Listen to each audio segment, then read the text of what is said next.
연휴 이동 자제 당부한 상황입니다. 하지만 관광지에 많은 인파가 몰릴 것으로 예상돼 비상 걸린 상황인데요. 제주에만 이번 연휴에 30만 명 이상의 관광객이 몰릴 예정이라고 합니다. 관련해서 제주도 원희룡 지사 연결해서 좀 말씀 나눠보겠습니다. 안녕하십니까? 안녕하세요. 예. 먼저 이번 여름에 태풍이 연달아 오면서 제주 큰 피해가 있었습니다. 제주시 애월읍도 특별 재난 지역에 추가되기도 했었는데 지금 피해 복구 작업은 잘 되고 있습니까? 네, 응급 복구는 끝났고요. 예. 이제 그 시설들이 피해를 입은 게 한 250억 원 정도가 견적이 나왔어요. 예. 이제 그 항구적인 복구를 위한 계획을 세워서 지금 차질 없이 진행을 하고 있습니다. 네. 역대급 태풍에다가 여러 가지 장마도 길었고 게다가 코로나19 상황도 아직 끝나질 않고 있습니다. 언제 마무리될지 걱정인데 제주 코로나 상황은 어떻습니까? 네, 현재까지 1월 이후에 총 59번 확진자가 발생을 했습니다. 예. 근데 이제 100% 해외 또는 우리 수도권 발입니다. 네. 아직 지역 자체 감염은 제로인데요. 예. 특히 그 광복절 연휴 이후에 그 수도권 감염자들이 산발적으로 네. 이어지고 있어서 현재 긴장 상태를 계속 유지하고 있습니다. 네. 이번에 4차 추경 이후에 여러 가지 소상공인 자영업자들에게 정부에서 지원 간다고 하는데 지자체에서 따로 좀 준비되는 것도 있습니까? 예, 정부 지원과 별도로 예. 제주는 그 재난 긴급 지원금을 2차분을 지급을 지금 거의 완료하고 있는 상태입니다. 9월 한 달 동안 진행을 해서 네. 추석 전에 저희가 100% 지급 완료를 목표로 하고 있는데요. 현재 한 도민들의 한 92% 그러니까 숫자로는 한 62만 명이 네. 이번 도민 전원에게 지급하고 있는데 10만 원씩요. 610억 원이 지급이 완료가 됐습니다. 예. 도민 1인당 10만 원씩 지원하셨나 봐요. 네, 그렇습니다. 아, 그렇군요. 이번 연휴 특히 이제 코로나가 확산될까 봐 걱정입니다. 제주는 이제 그쪽에 계신 분들은 이제 육지라고 얘기하시는데 육지와는 관원상제가 많이 좀 다르지 않습니까? 그 제주에서 오랫동안 이어져온 벌초 풍습까지 이번에 좀 많이 바뀌었다고 들었습니다. 좀 소개해 주시죠. 제주는 명절은 못 와도 벌초는 반드시 와야 된다. 이런 문화가 아주 강합니다. 예. 벌초 때 안 오면 거의 인정을 안 해주는 정도의 분위기인데 예. 이번에는 코로나 때문에 아이고 우리 조상님들도 우리가 우선 그 코로나 안전하기를 바랄 거다 그래서 예. 벌초는 물론이고 명절 동안에도 이동 자제를 일찍부터 강력하게 권고를 해서 예. 각종 도민회라든지 자발적으로 또 어른들께서도 이번 벌초 추석은 오지 마라 이렇게 해서 자발적으로 이동을 자제하는 분위기가 형성이 됐습니다. 벌초도 네. 대행업체라든지 아니면 우리 공공기관에서 봉사해주는 그걸로 해서 풍습이 완전히 바뀌었습니다. 고향 떠나 살고 있는 도민들의 방문까지 지금 자제하는 마당에 추석 연휴에 또 30만 명 이상의 관광객이 몰릴 거라고 하는데 이거 신경 많이 쓰실 것 같아요. 아이고, 우리 가족 친척들은 오지 말라 그래서 아쉽지만 자제하고 있는데 예. 그걸로 남는 비행기 좌석을 전부 여행객들이 오신다 그러니까 마음은 이해하죠. 네네. 그래도 이 제주가 그래도 안전하다 그러고 깨끗하니까 기분 전환 당연히 이해는 합니다만은 네네.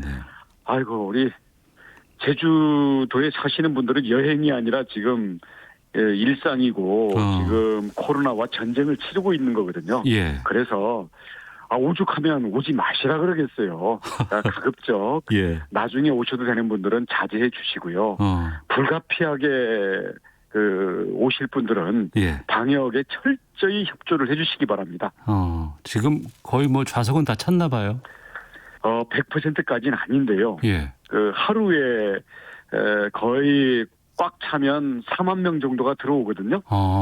지금 거의 거기에 근접하는 수준인 것 같아요. 예. 아무래도 이제 방역 관리가 중요할 것 같습니다. 구체적으로 어떤 조치들을 취하게 되는지를 좀 소개해 주세요. 우선 마스크 의무하고요. 예. 마스크 착용 안 하시면 바로 단속을 합니다.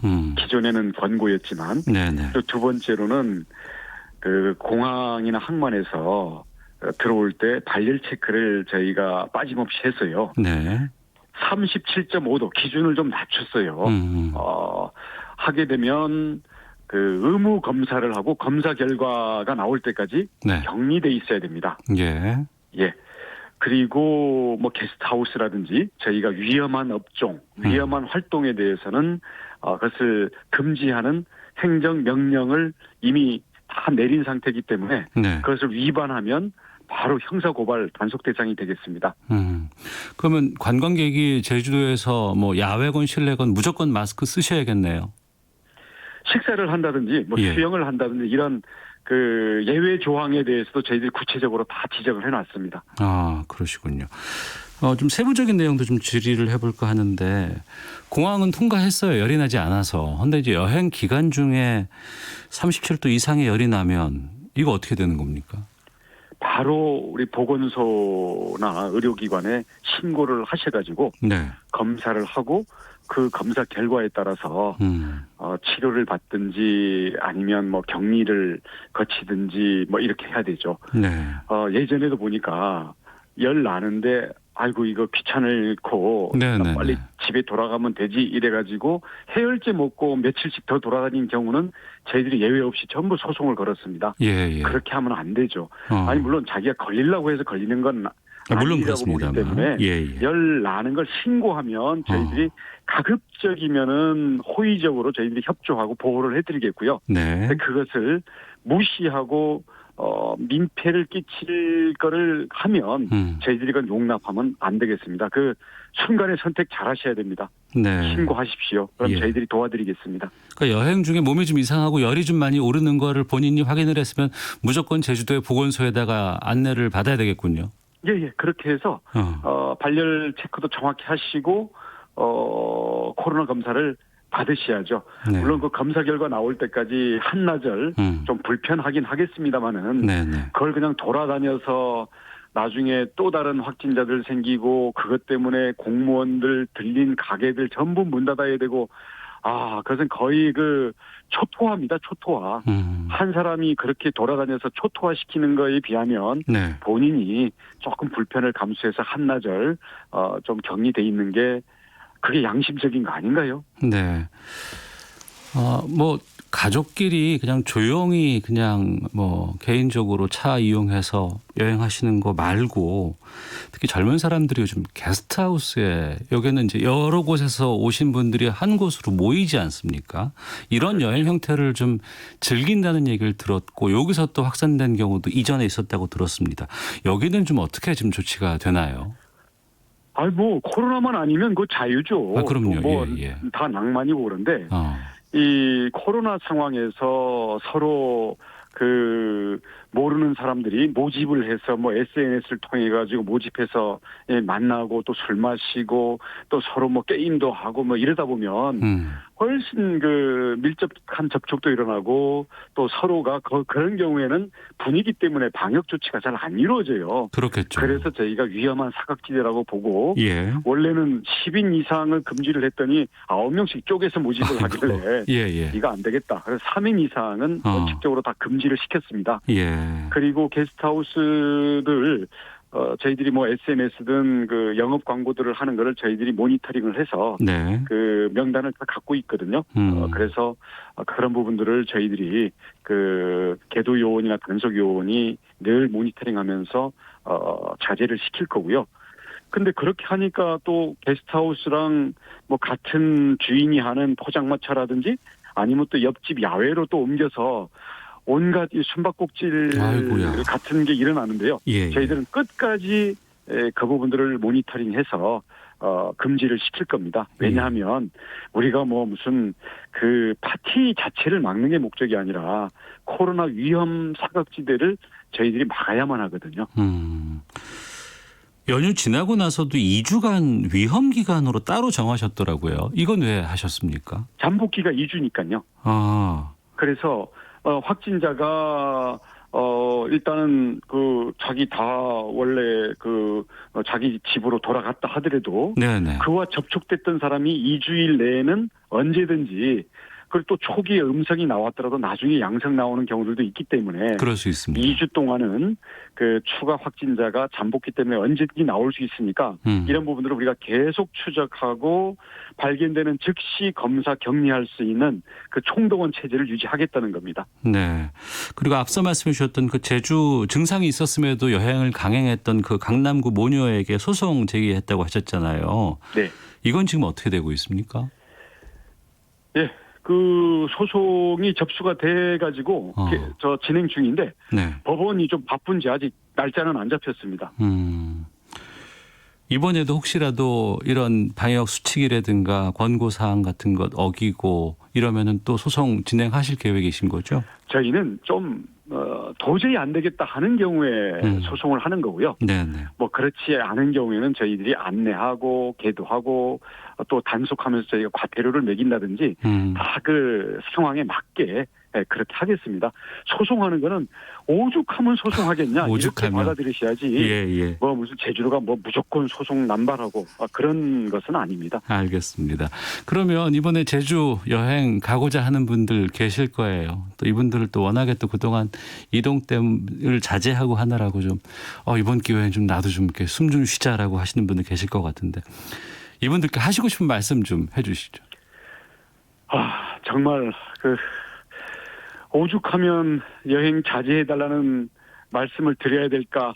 저희 제주도 입장도 좀 생각을 해주시고요. 예. 뭐 여러 가지 뭐 용무나 불가피한 사정으로 오실 수 있을 겁니다. 오신 분들 저희가 친절하게 모시겠습니다마는 코로나 방역과 관련해서는 네. 한치의 방심도 있을 수 없습니다. 그렇기 때문에 마스크 반드시 착용하시고 혹시 열나시면 바로 즉시 신고를 하셔서 서로 협력해서 코로나 청정 제주 같이 지켜주십시오. 제주는 관광객들의 방역 때문에 상당히 신경을 쓰고 계시는데 반면에 이제 지금 서울 같은 경우에는 개천절 일부 단체에서 지금 계획하고 있는 집회 때문에 걱정입니다.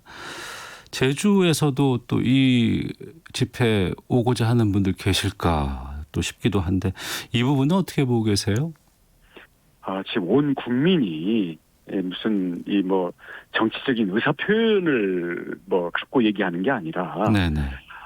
이 코로나 전파를 막으려고 온갖 일상생활까지도 희생을 하고 있는데 굳이 그거를 그렇게 해야 되겠냐 해서 많은 국민들이 걱정하십니다. 그렇기 때문에 특히 국민의 여론을 확산하고 지지를 받으려는 뜻으로 아마 정치 집회를 하시는 것일 텐데 국민을 안전을 먼저 생각하고 스스로 모범을 보이는 모습을 보여야 그 주장도 좀 더 설득력이 있지 않을까요? 네. 자, 그리고 정치적인 질문도 좀 드려볼까 하는데 최근에 여러 가지 개천절 집회라든가 아니면 공정경제 3법이라든가 여기에 대해서 김종인 비대위원장 또 국민의힘 그 내부 사이에서 약간의 좀 온도차가 보이는 것 같아요. 원 지사께서는 지금 여기에 대해서 어떤 입장이신지도 좀 여쭤보도록 하겠습니다. 이 민주정당 내에서 다양한 의견을 가지고 토론을 하고 또 그렇게 해서 집단적인 결론을 내리는 건 당연한 거고요. 또 설사 의견 차이가 끝까지 있다 하더라도 소수 의견 존중하는 그게 민주주의 아니겠습니까? 그러니까 그런 점에서 요즘 여러 가지 사안들에 대해서 논의가 있는 것은 자연스럽다고 보고요. 지금 경제 관련 법률들도 우리 기업들의 지배 구조를 개선해야 된다라는 건 이거는 오래된 과제고 맞는 방향이라고 봅니다. 대신 이제 구체적으로 가면 법안도 워낙 여러 가지고 그 안에 있는 세부 사항들이 모든 것들이 법을 바꾸다 보면 생각지 않은 부작용이 있을 수도 있고 하니까 여러 의견들을 잘 수렴하고 정말 꼼꼼하게 그 국회에서 심의를 해서 가급적이면은 좀 숙성한 검토와 토론을 숙성시켜서 처리를 하기를 바랍니다. 큰 방향은 맞는 거라고 봅니다. 알겠습니다. 그리고요, 지난 화요일에 좀 불편하실 수도 있는데 공직선거법 위반 혐의로 불구속 기소가 되셨어요. 네. 보니까 유튜브를 통한 특정 상품 홍보, 청년 취업, 창업 기간에 피자 제공했던 것 때문이라고 하는데 여기에 대해서도 좀 입장을 좀 밝혀주셨으면 합니다. 뭐 선거법 위반하니까 걱정하시는 분들도 계시는데 예. 맞습니다. 그 내용이 뭐냐면 그 유튜브에서 제주 특산물 성게죽을 홍보를 한 거예요. 네네. 그거 하고 또 우리 그 취업 창업 우리 청년들 훈련 그 센터가 있는데 거기에 격려 방문을 하면서 피자를 제가 또 1월 2일이고 해서 이벤트로 피자 배달 복장을 해서 전달을 한 거거든요. 네.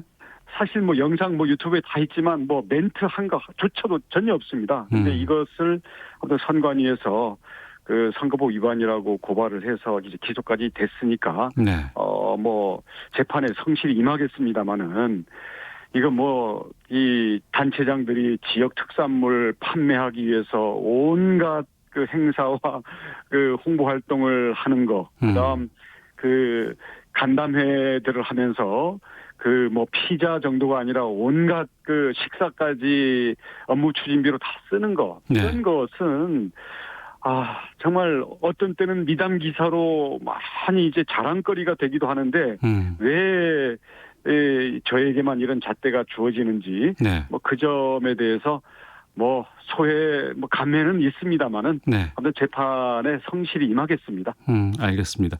그리고요, 지금 그 차기 대선이 2년, 뭐 1년 6개월밖에 남지 않은 상황에서 야권의 대선 주자가 보이지 않는다라는 지적이 참 많이 있었거든요. 일각에서는 원희룡 지사도 이 군에 포함된다라고 얘기하던데 여기에 대해서도 좀 입장 좀 여쭤봐도 될까요? 이 당이 워낙 그 국민들로부터 외면을 받고 신뢰를 잃었잖아요. 그랬다가 이제 바닥에서부터 회복하면서 이제 터널을 빠져나오는 과정이기 때문에 당이 국민들의 신뢰를 회복하고 또 국가 경영의 꿈을 갖고 있는 많은 그 지도자 후보군들이 치열한 경쟁, 국민들에게 어떤 그 비전과 리더십을 인정받기 위한 경쟁을 벌여 나가면 아직 시간이 있기 때문에 이제 꿈틀거리고 부각돼 나갈 앞으로의 시간들이 올 거라고 생각을 합니다. 네, 알겠습니다. 여기까지 말씀 듣겠습니다. 오늘 말씀 고맙습니다. 고맙습니다. 예, 지금까지 제주도 원희룡 지사와 함께 말씀 나눴습니다. 네, 청취자 6169번님이 이번에 제주 가시는 분들 정말 방역수칙 잘 지켜주시길 바랍니다라는 의견도 주셨고, 하나하나79님 이런 상황에 게스트하우스에서 파티라니요. 조금만 참아주세요 라고 걱정 어린 또 의견도 보내주셨습니다. 교통정보 확인하고 헤드라인 뉴스 듣고 오겠습니다. 교통정보센터 오수미 리포터입니다. 네, 이 시각 교통정보입니다.